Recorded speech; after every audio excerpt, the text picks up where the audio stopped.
அம்மா, நாளைக்கே பேர் சூட்ட போறீங்களா இல்ல பேர் சூட்டுறதுக்கு நான் இன்னொரு நாள் பார்க்கவா?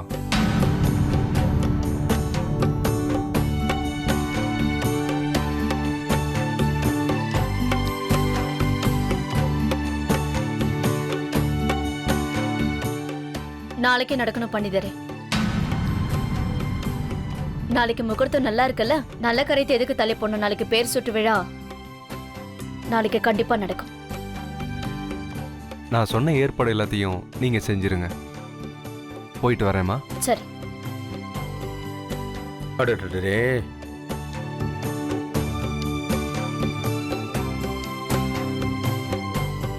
வணக்கம்மா. நல்லதா போச்சு, நீயும் வந்துட்ட. இந்த வீட்ல இருக்கிற பொம்பளைங்களுக்கு எல்லாமே நீ அளவெடுத்துக்க. துணி நல்லா தைக்கணும், நாளைக்கே வேணும். இந்த வீட்டு வாரிசோட பேர் சுட்டு விழா.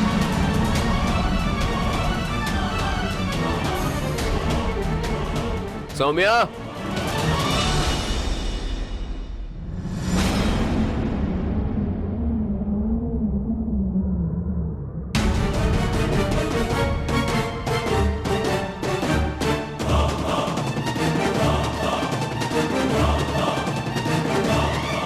என் சௌமியாவுக்கும் சேர்த்து அளவிடுங்க. அப்புறம் எல்லாருக்கும் 2 செட் துணியா தச்சிடுங்க. 2 நாளைக்கு தான் டபுள் சந்தோஷம் இல்ல, அதனால தான் 2 செட் கரெக்டா டைமுக்கு டெலிவரி பண்ணுங்க. உங்களுக்கும் பேமெண்ட் டபுளா கிடைக்கும்.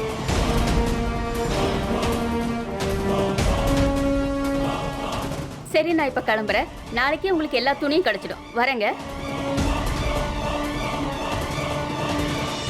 அருண், நீ 2 ஜோடி ட்ரெஸ் எதுக்கு கேட்ட?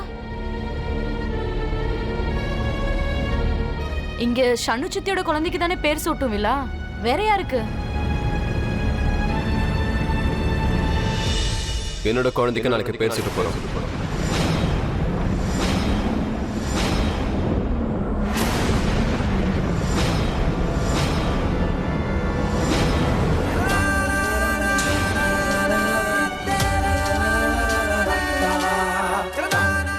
அலறான் பாரு. என்னம்மா? ஒண்ணும் இல்ல. அப்புறம் மக்கள் எல்லாரும் இது யாரோட குழந்தைன்னு கேட்டா என்ன சொல்லுவ? இதெல்லாம் நீங்க குழந்தை வேணும்னு கேட்கறதுக்கு முன்னாடி நல்லா யோசிச்சு பார்த்திருக்கணும். இப்போ இந்த வீட்டுக்கு குழந்தை வந்துட்டான். இது வரைக்கும் இங்க இருந்த குழந்தைகளுக்கெல்லாம் என்ன செஞ்சீங்களோ அதே வேலையை இப்போ என் குழந்தைக்கு நீங்க செய்யணும்.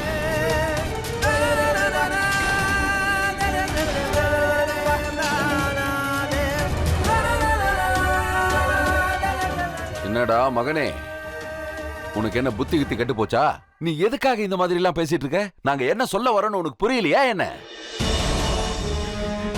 2 ஜோடி துணி தைக்க சொல்ற, அதெல்லாம் எதுக்கு உனக்கு? இங்க பாரு, நம்ம ஊர் ஜனங்களை பத்தி உனக்கு தெரியாது. எல்லாரும் வாய்க்கு வந்தபடி பேசிட்டு இருப்பாங்க. சொல்றத புரிஞ்சுக்க. உனக்கு சொல் புத்தியும் இல்ல, சுய புத்தியும் சுத்தமா இல்ல. இன்னும் சொல்ல போனா உனக்கு உண்மையிலேயே பைத்தியம் பிடிச்சிருச்சுடா. என்ன பைத்தியம்னு சொல்லுங்க இல்ல முட்டாள்னு சொல்லுங்க, ஆனா என் மகனோட பேர் சூட்டு விழா சித்தப்பாவோட குழந்தையோட நடக்கும்.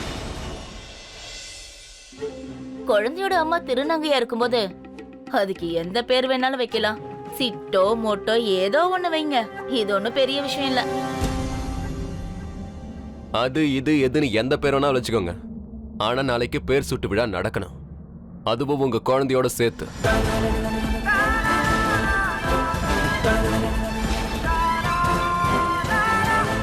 சித்தி, நான் கேள்விப்பட்ட வரைக்கும் எந்த குழந்தைகளுக்கு ஒன்னா பேர் சூட்டு விழா நடத்துறாங்களோ அவங்களுக்கு இடையில இருக்கிற உறவு அதிகமா இருக்குமா? நம்மளாலதான் ஒன்னா இருக்க முடியல இல்ல, அட்லீஸ்ட் நம்ம பசங்களாவது ஒன்னா இருந்து இந்த வீட்லயே நல்லா சந்தோஷமா வளரட்டுமே.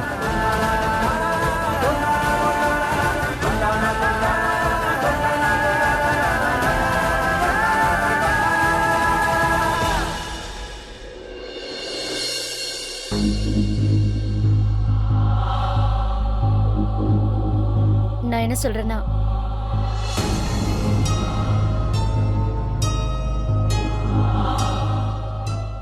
நீங்க என்ன யோசிக்கிறீங்கன்னு எனக்கு புரியுது.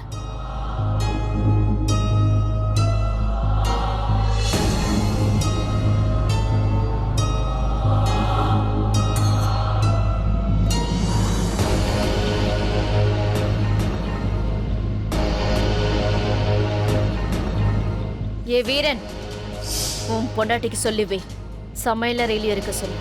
இந்த வீட்டோட விஷயத்துல இவ தலையிட்டானா அப்புறம் காலை உடைச்சு கையில கொடுத்துருவேன்னு சொல்லு. இங்க பரிசனம், இந்த பாத்திரத்தை எல்லாம் நீ தான் கழுவணும். கங்காச்சலத்தை பூஜாரையில வச்சிருக்க.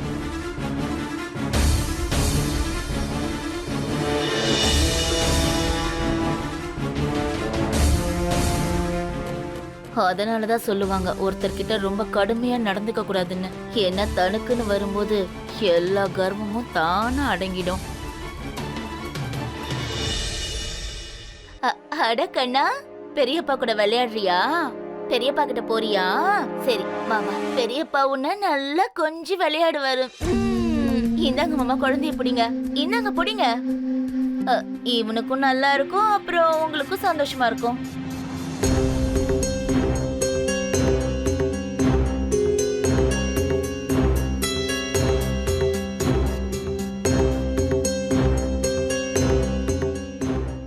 உன்னுடைய ஆட்டத்தை பத்தி எனக்கு நல்லா தெரியும்.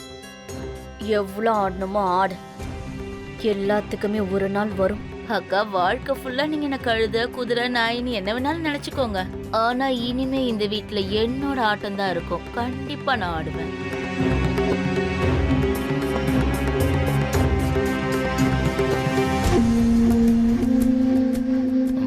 அத்தை, நான் பஜாருக்கு தான் போயிட்டு இருக்கேன்.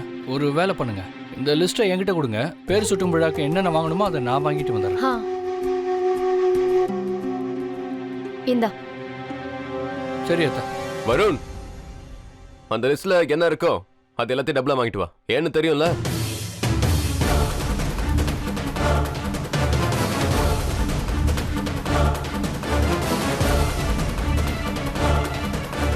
என்ன எதுக்கு பாக்குற? பார்த்து ஒரு பிரயோஜனமும் இல்ல. இந்த வீட்டுல எது வேணாலும் நடக்கும்.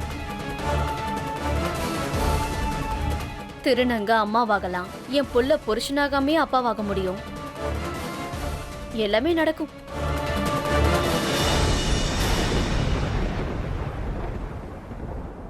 நீ போ, போய் வாங்கிட்டு வந்துரு.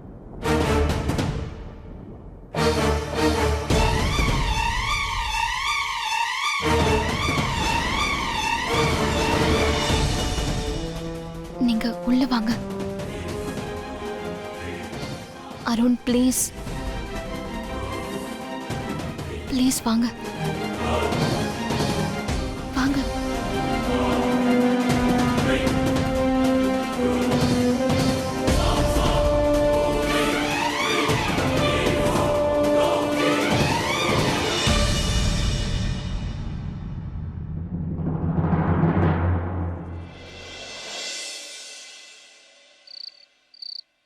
ஷனு, என்ன நீ பைத்தியக்காரி மாதிரி பேசிக்கிட்டு இருக்க?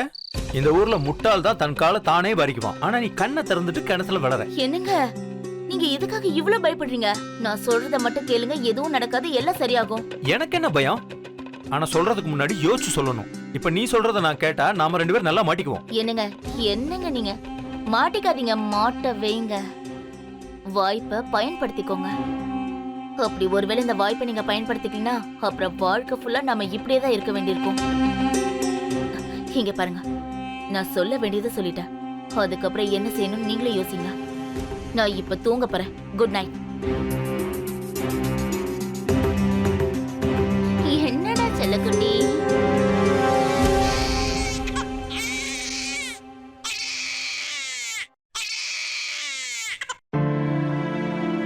ஐயோ, என்னாச்சு? குழந்தைக்கு என்னாச்சு? அச்சோ, என்னடா செல்லம், என்னாச்சு?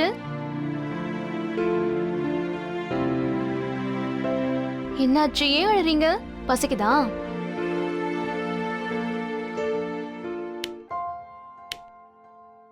கரண்ட் கட் ஆயிடுச்சு. ஐயோ, நான் போய் கேண்டலை கொண்டு வரேன்.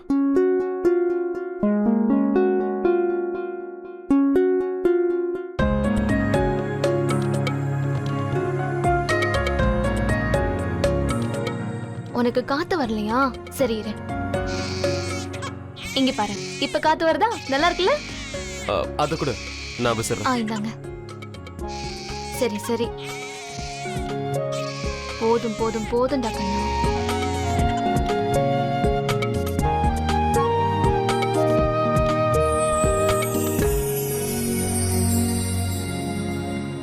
நீங்க நீங்க குழந்தைய கொஞ்சம் வச்சுக்கோங்களேன், நான் இன்னொரு கேண்டில் ஏத்துறேன். ஒரு நிமிஷம் இரு. சௌமியா, நாம வெளியே கார்டனுக்கு போலாம். இந்த ராத்திரி இல்லையா? கரண்ட் வர வரைக்கும் கொஞ்சம் வெளியே இருக்கலாம். குழந்தைக்கு நல்லா இருக்கும்ல. போலாம்.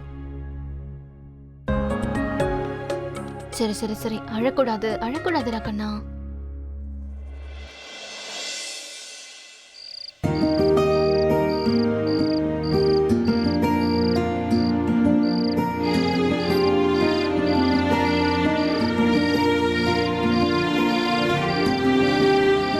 தூங்கிட்டான்ல? எனக்கும் குழந்தைகளை பத்தி ஓரளவுக்கு நல்லாவே தெரியும். உனக்கு தோணுதே இல்லையா? ஒரு நல்ல புருஷனோட சேர்த்து நான் ஒரு நல்ல அப்பாவும் இல்ல இல்லையா? நான் எங்க அப்படி நினைக்க போறேன்? நீங்க எனக்கு ஒரு நல்ல புருஷன், அப்புறம் குழந்தைக்கு நல்ல அப்பா.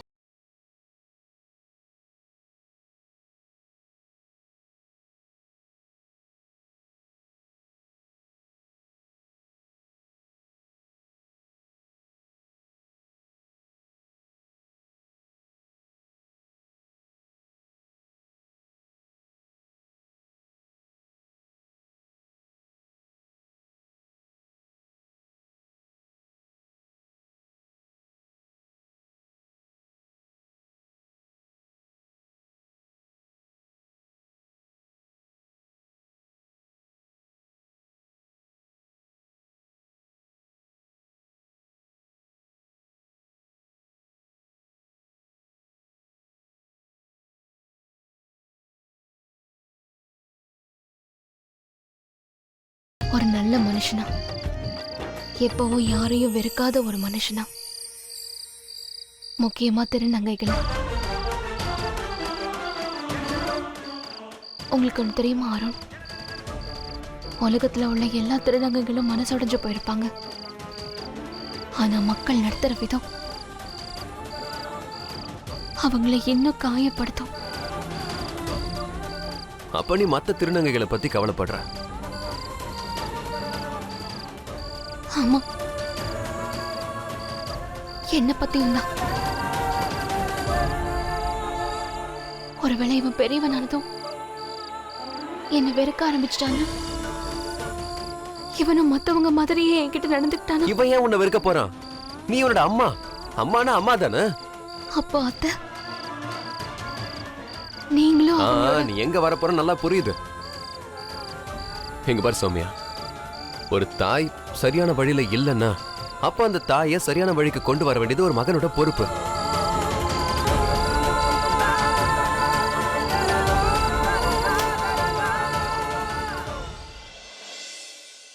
புரியுதா? சரி வா, இப்ப கரண்ட் வந்துருச்சு. ஏற்கனவே ரொம்ப லேட் ஆயிடுச்சு, நல்ல தூக்கம் வருது. அப்புறம் காலையில எந்திரிச்சு இவனுக்கு பெயர் சூட்டு விழா நடத்தணும்ல. போலாமா? சரி வா.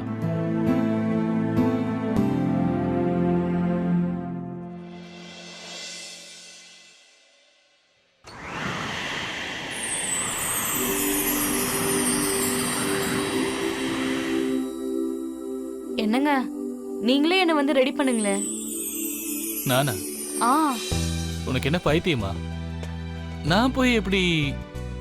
இப்ப நான் ஏதாச்சும் சொன்னா நான் சொல்லிட்டேன்னு சொல்லுவீங்க. நான் உங்களோட மனைவிங்க. அப்புறம் ஒரு புருஷன் தான் மனைவிக்கு அலங்கரிச்சா அது அவளுக்கு ரொம்ப பிடிக்கும். அதுதான் காதல்னு சொல்லுவாங்க. தங்கள் கட்டளை மகாராணி.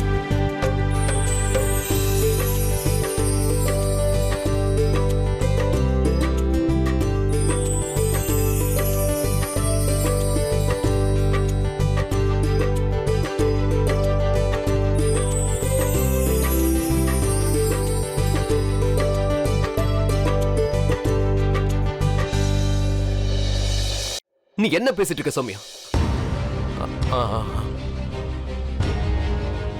இவனோட பெயர் சுட்டு விழா என் சித்தியோட குழந்தையோட நடக்க கூடாதுன்னு நீ சொல்ற? ஆமா, இப்ப இவனை இந்த வீட்டு குழந்தை தானே. பாருங்க, யாருமே சந்தோஷமா இல்ல, எல்லாரும் கோவமா இருக்காங்க. அப்படி இருக்கும்போது நம்ம பேர் சூட்டுற விழா நடத்த முடியாது. நீங்க ஏன் அடம் பிடிக்கிறீங்க? என்னது அடம் பிடிக்கிறேனா? இங்க பாரு சௌமியா, இந்த வீட்டுல நம்ம உரிமையை எடுத்துக்கிறதுக்கு நாம கண்டிப்பா போராடிதான் ஆகணும். வேற வழியே இல்ல. அப்புறம் உன்னோட உரிமையை யாரையும் நான் பறிக்கவும் விட மாட்டேன். ஏ நான் உன்னை காதலிக்கிறேன் சௌமியா. என் அசுரா காதல்னா இப்படி இருக்காது.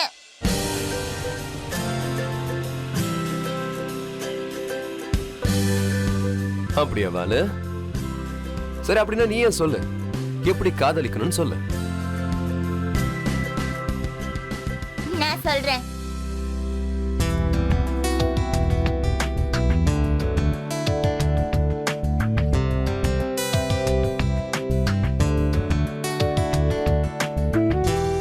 டேய்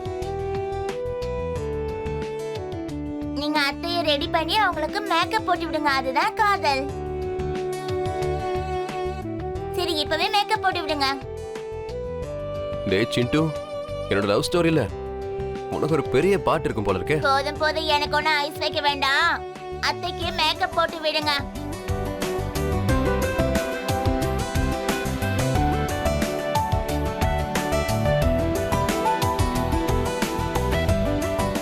எங்க போற சௌமியா? இல்லைங்க, நான் மேக்கப்லாம் போட்டுக்க மாட்டேன்.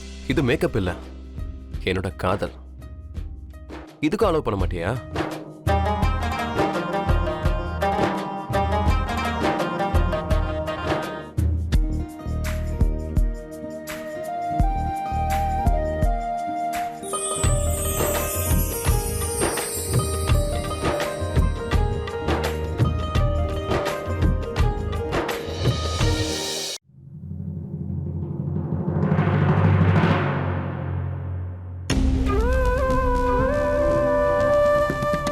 இங்க பார் சௌமியா, நீ சீக்கிரமா உன் புருஷன்கிட்ட சொல்லி எனக்கு ஒரு பேரனோ பேத்தியோ பெத்துக்குடி என்ன?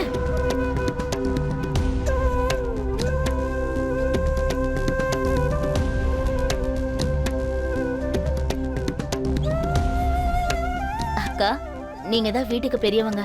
உங்க கையால இந்த துணிய அம்மன் தாய்கிட்ட வச்சு கொடுங்க. பேர் சுட்டு விழா முடிஞ்சதுக்கு அப்புறம் அம்மனோட அருளால இந்த துணிய என் பையனுக்கு போட்டு விடணும். ஆமா அண்ணி, உங்களுக்கு ராசியான கை, நீங்களே வைங்க. இந்தாங்க.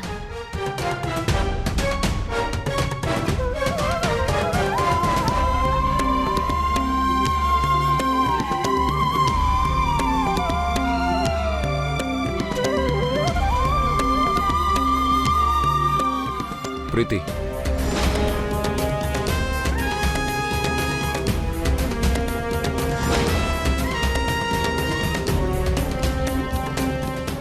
இதையும் சாமியோட பாதத்துக்கு கீழ் வைங்க.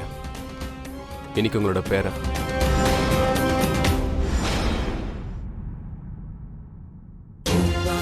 என் மகனோட பேர் சுட்டு விழா. இதையும் வைங்க.